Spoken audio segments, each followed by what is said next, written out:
हमीरपुर लोकसभा से बीजेपी प्रत्याशी अपने एक दिवसीय दौरे के दौरान ऊना के दहला गांव में पहुंचे, जहां उन्होंने पन्ना सम्मेलन में शिरकत की और कार्यकर्ताओं से रूबरू हुए। इस अवसर पर अनुराग ठाकुर के साथ श्रीकांत शर्मा, पूर्व कैबिनेट मंत्री व हमीरपुर लोकसभा क्षेत्र चुनाव प्रभारी विक्रम ठाकुर, ऊना सदर के विधायक व पूर्व प्रदेश अध्यक्ष सतपाल सिंह सत्ती समेत अन्य लोग भी उपस्थित रहे। आपको बता दें कि ढोल नगाड़ों के साथ अनुराग ठाकुर का स्वागत हुआ और इसके साथ साथ वरिष्ठ कार्यकर्ताओं के साथ मुलाकात की और पैर छूकर उनका आशीर्वाद लिया। वहीं उन्होंने पत्रकारों के प्रश्न के उत्तर में कहा कि कांग्रेस पार्टी के नेता अपनी किरकिरी करवा रहे हैं, अपनी पार्टी का मजाक उड़ा रहे हैं और देश के सामने अपना मजाक भी उड़ा रहे हैं। हमारे पुलिसकर्मियों, शहीदों और साथ ही हमारे सेना के जवानों का भी मजाक बनाते हैं। कांग्रेस पार्टी बिल्कुल भी संवेदनशील पार्टी नहीं है। कभी सर्जिकल स्ट्राइक और कभी एयर स्ट्राइक पर सवाल खड़े करती है। कभी ढोकलाम में जब हमारे जवानों ने मुंह तोड़ जवाब दिया था, उस पर भी प्रश्न खड़ी करती है और कसाब जैसे लोगों को पकड़ने के बावजूद भी पाकिस्तान के ऊपर कार्रवाई नहीं करती और बेकार की बयानबाजी करके वह यह दर्शाते हैं कि वह तुष्टीकरण की राजनीति करके वोट पाने के लिए कहां तक गिर सकते हैं। सच्चाई यह है कि कांग्रेस पार्टी पहले ही चुनाव में हार मान चुकी है, इसलिए कभी ईवीएम पर, कभी इलेक्शन कमीशन पर और कभी किसी और पर ठिकरा फोड़ने के लिए काम करती है। कांग्रेस पार्टी को समर्थन हिंदुस्तान की जनता से नहीं बल्कि पाकिस्तान से मिल रहा है और यह जो विदेशी ताकतें हैं जिनकी उम्मीदें केवल और केवल कांग्रेस से हैं, वह अपनी उम्मीद कांग्रेस पार्टी से लगाए हुए हैं। कांग्रेस पार्टी को देश की जनता कभी भी स्वीकार नहीं करेगी। जो लोग हमारे सेना के जवानों को कमजोर करना चाहते हैं, जो लोग हमारे सेना के ऊपर प्रश्न चिन्ह खड़ा करते हैं, जो लोग 60 सालों में देश की जनता को गरीब ही करते आए हैं, वह लोग अब मोदी की कल्याणकारी नीतियों के आगे बहुत छोटा पड़ रहे हैं, क्योंकि जनता ने एक बार फिर मोदी को जिताने का मन बना लिया है। लगता है कुछ लोगों को पढ़ने लिखने की आदत नहीं कि कांग्रेस में बड़े नेता से लेके बाकी सबका हाल ऐसा ही। 20,000 मकान एक साल में मंजूर अगर किसी ने करवाए तो मैंने प्रधानमंत्री नरेंद्र मोदी जी से यहाँ की आपदा के समय कराया।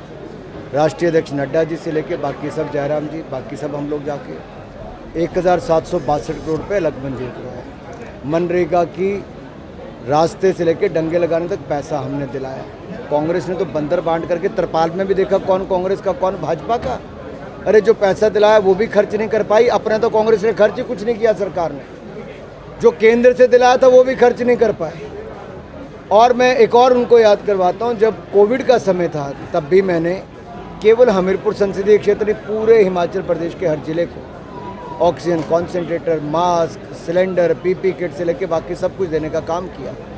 हम आपदा में राजनीति नहीं करते, हम आपदा में मदद करते हैं और कांग्रेस के लोग नीचे गिरते हैं और जैसे गिरते हैं लोग अब उनको और गिराएंगे। विभाग वो खुलकर सामने आए तो बहुत बड़ी घटना है और इससे दिखाते हैं कि कांग्रेस ने कैसे भय, भ्रम, अफवाहें फैलाने का काम किया, डीप फेक टेक्नोलॉजी का इस्तेमाल किया।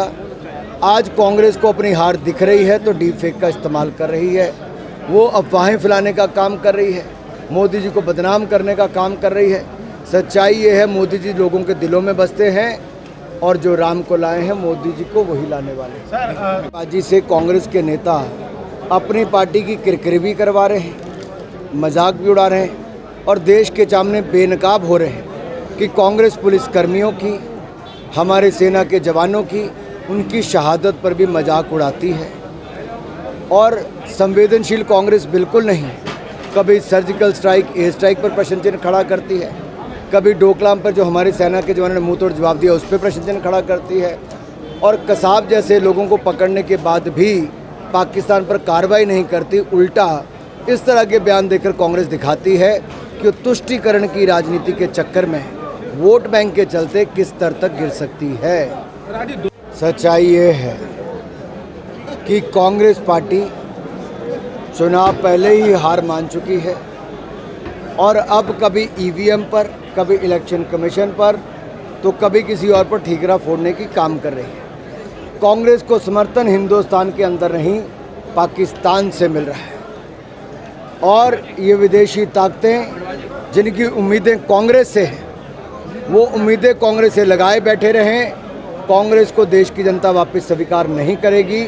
जो हमारी सेना को कमज़ोर करना चाहती है, सेना की ताकत पर प्रश्न चिन्ह खड़ा करती है, और जो लोग 60 साल में देश की जनता को गरीब ही करते रहे, अब वो लोग मोदी जी के सामने, मोदी की गरीब कल्याण की सरकार के सामने बहुत छोटे पाए जाते हैं, क्योंकि जनता ने आशीर्वाद मोदी जी को देने का मन बना लिया है। सर महाराष्ट्र